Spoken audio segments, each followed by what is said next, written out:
জয়গুরু। পরমদয়াল শিশি ঠাকুরের শ্রীচরণে জানাই ভূমিষ্ঠ প্রণাম। আপনাদের প্রতি প্রত্যেককে জানাই রানন্দিত জয়গুরু।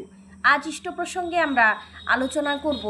আচার্যদেব কিন্তু পরপর আমাদের উত্তর দিয়ে দিলেন আমাদের নিজস্ব, আমরা যে নিজের শান্তি চাই, শান্তি কোথায় পাবো, আমরা বিপদকে কিভাবে তুচ্ছ করব, লোকসানকে কিভাবে লাভে পরিণত করব, আমাদের মধ্যে যাদের আমাদের সঙ্গে যাদের বিবাদ হয়েছে, ঝগড়া হয়েছে, সেগুলোকে মিটাবো কিভাবে, সেগুলোকে নষ্ট করব কিভাবে।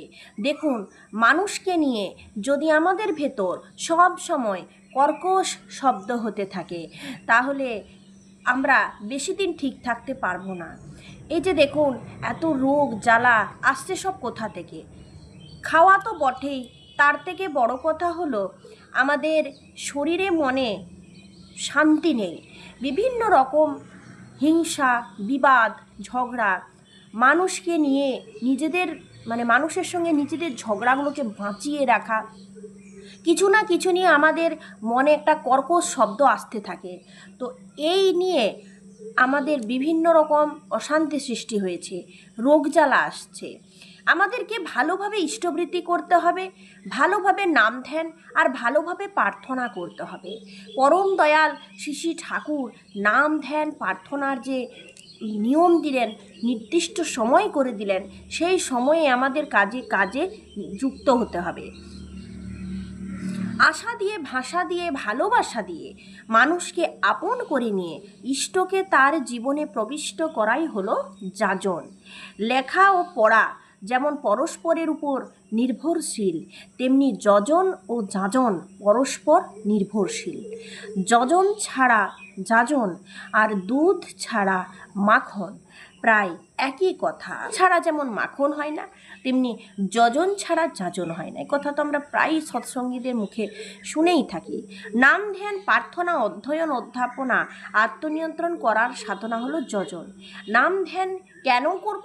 এক কথায়, নাম ধ্যান করলে চৌম্বকীয় চরিত্রের সৃষ্টি করে, একটা চৌম্বকীয় পরিবেশ সৃষ্টি করে। অসৎকে সরিয়ে দিয়ে সতের আলোকে অভিষিক্ত হওয়া যায়। জপ ধ্যানের অভ্যাস নিয়মিত করলে ইষ্টপ্রেম জাগে, শ্রদ্ধা জাগে, নিষ্ঠা জাগে। তোমারই নাম নেব মুখে, এই হলো যজন। যজন যত বেশি, যাজনও তত বেশি। জীবে প্রিয় বিতরণ করে যেই জন, সেই জন সেবিছে ঈশ্বর। মানুষের কাছে প্রিয় বিতরণ করাই হচ্ছে যাজন।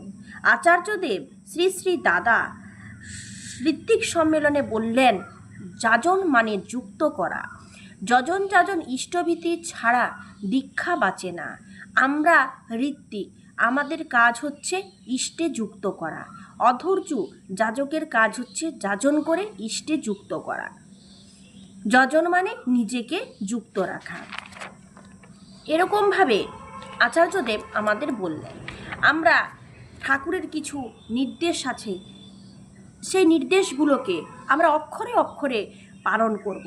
দীক্ষা নেওয়ার সময় আমি ঠাকুরের সামনে বসে ঋত্বিক দেবতার কাছে সংকল্প করব যে আজ হইতে আমি আমার গুরুরূপে ঠাকুরকে গ্রহণ করলাম, আর এই শিশি ঠাকুরের নির্দেশ পালন আমি করব। কিন্তু সেই সংকল্প যদি আমরা কিছুদিনের মধ্যেই ভুলে যাই, তাহলে আমরা কাকে নিয়ে বাঁচব? তাই আমাদেরকে শক্ত হাতে আদর্শকে ধরতে হবে এবং সেই আদর্শকে ধরে বাঁচতে হবে। আচার্যদেব বলছেন, জীবনটা খুবই সুন্দর, জীবন কোনো কঠিন ব্যাপার নয়। পরিবারটাকে সুন্দর করে রাখুন, পরিবেশে সুন্দর হয়ে থাকুন, যার সঙ্গে যার বিরোধ হয়ে থাকুক না কেন মিটিয়ে নেন। ঝগড়াগুলোকে চাইলেই কিন্তু এক লহমায় অতীতের গল্প করে দেওয়া যায়। ভুল চুক তো মানুষের থাকেই। পরমপিতা যদি আমাদের এত সব ভুল ত্রুটি ক্ষমা করে দিতে পারেন, তাহলে আমিও অন্যের ভুল ক্ষমা করতে পারবো না কেন? ক্ষমা মানেই তো ক্ষমতাশালী হওয়া। মানুষ যত ক্ষমা করতে পারে, ততই সে ক্ষমতা অর্জন করে অপরকে সহন বহন করে চলবার। তা না করে একজন যদি কেবল অপরের দোষ দোষের তালিকা বানাতেই ব্যস্ত থাকি, আর সারাদিন সে নিয়ে মনে মধ্যে কর্কশ শব্দ করতে থাকে, তাহলে কি তার জীবনটা আনন্দের হলো? মনে রাখবেন, আমরা কিন্তু কেউই অপাঙ্ক্তেয় নই। আমরা পরমপিতার নির্বাচিত। পরমপিতার সন্তান হতে গেলে কোনো না কোনো সুকর্মের সূত্রে নির্বাচিত হতেই হবে। এই যে আমাদের দীক্ষা হচ্ছে, এই দীক্ষাটা কি যেমন তেমন ব্যাপার? তাহলে বলুন, সকলের কেন দীক্ষা হয় না? সকলেই কেন ইষ্টভীতি করে না? সকলেই কেন পরমদ্বারের মহামন্ত্রটা জানে না? আমরা নিশ্চয়ই কোনো সুকর্মের সূত্রের সঙ্গে জড়িত আছি, তাই ঠাকুর আমাদের নির্বাচন করেছেন। ঠাকুরের কাছে সৌভাগ্যবশত আমরা এসেইছি। তো যখন এসেইছি, তখন তাকে নিয়ে আমরা চলব।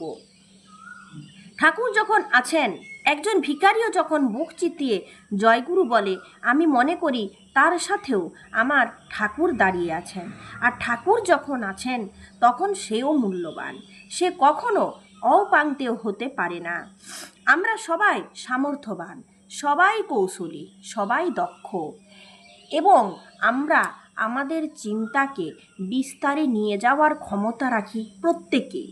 আর আমার চিন্তা বিস্তৃত হলেই ঠাকুর বিস্তার লাভ করবেন, এই সংগঠন বিস্তার লাভ করবে, আমার জীবন বিস্তার লাভ করবে।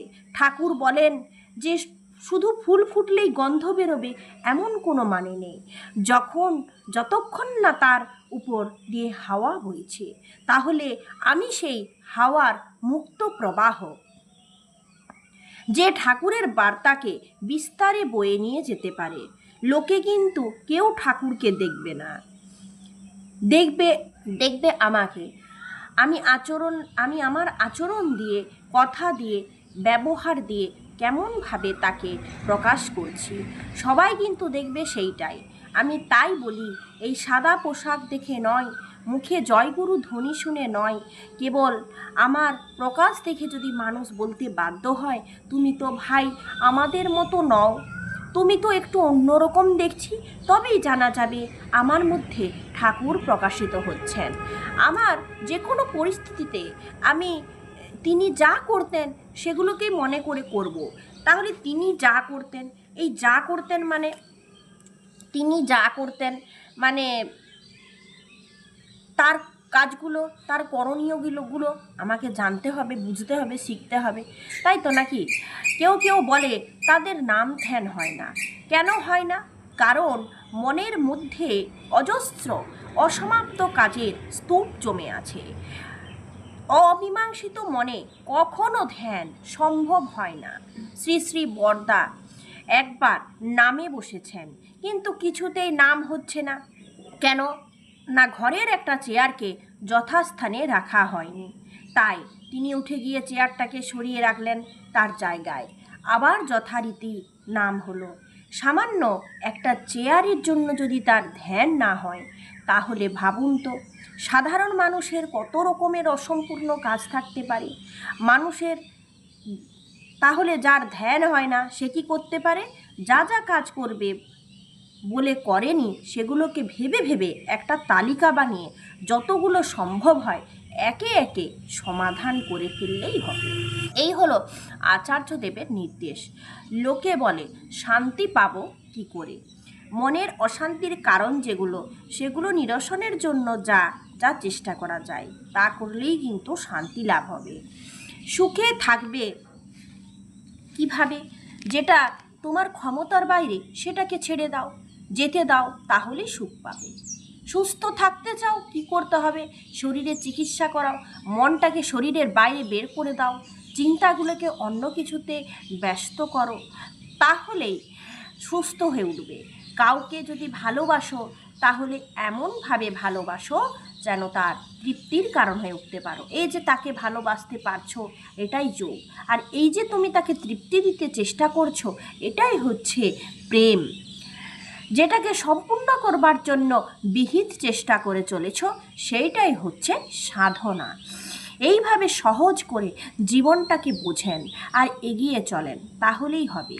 আমি তো এইভাবেই বুঝি, তোমায় যদি ভালোবাসতেই হয় ঠাকুর, ভালোবেসেই না দেব।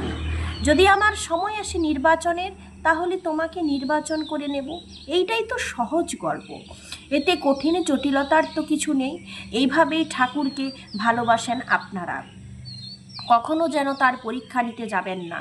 জানবেন স্বয়ং পরীক্ষকের পরীক্ষা নিতে গেলে তিনি কিন্তু সব সময় পাশ করেন, কারণ তিনি সব প্রশ্নের উত্তর জানেন।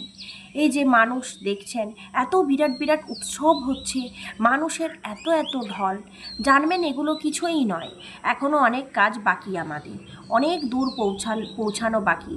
আপনারা দেখবেন গল্পগুলো বদলাবে, সৎসঙ্গীরা রাস্তা দিয়ে যাবে, লোকে এসে প্রণাম করবে। আর এগুলো কি যাতা কথা? এগুলোর জন্যও তো আবার নিজেকে তৈরি করতে হয়, নিজেকে তৈরি হতে হয়। বুঝতে পেরেছেন? আমরা আস্তে আস্তে ঝগড়াগুলোকে মিটিয়ে নেব। আমরা সুস্থ থাকতে চাইলে মনটাকে ঠিক রাখবো, শরীর থেকে মনটাকে বের করে দেব এবং চিকিৎসা করিয়ে ঠিকমতো বিধি মতো চলব। শান্তি যদি পেতে চায়, অশান্তির কারণ সেগুলোকে নিরসন যত দূর করা যায় করিয়ে যেতে হবে। সুখে যদি থাকতে চায়, আমাদের যেটা নাগালের বাইরে সেটাকে ধরে পড়ে থাকবো না। যেটা পারবো না সেটার জন্য আশা করে লাভ নেই। বারবার হতাশায় আমাদের জীবনকে ক্ষতিগ্রস্ত করবে। আপনারা এইভাবেই থাকুন। বিভিন্ন প্রশ্নের উত্তর আজকে আপনাদের আমি বলে দিলাম। সুস্থ থাকুন, ভালো থাকুন, ইষ্টের সাথে যুক্ত হয়ে নিজের দীক্ষাটাকে বাঁচিয়ে রাখুন। জয় গুরু।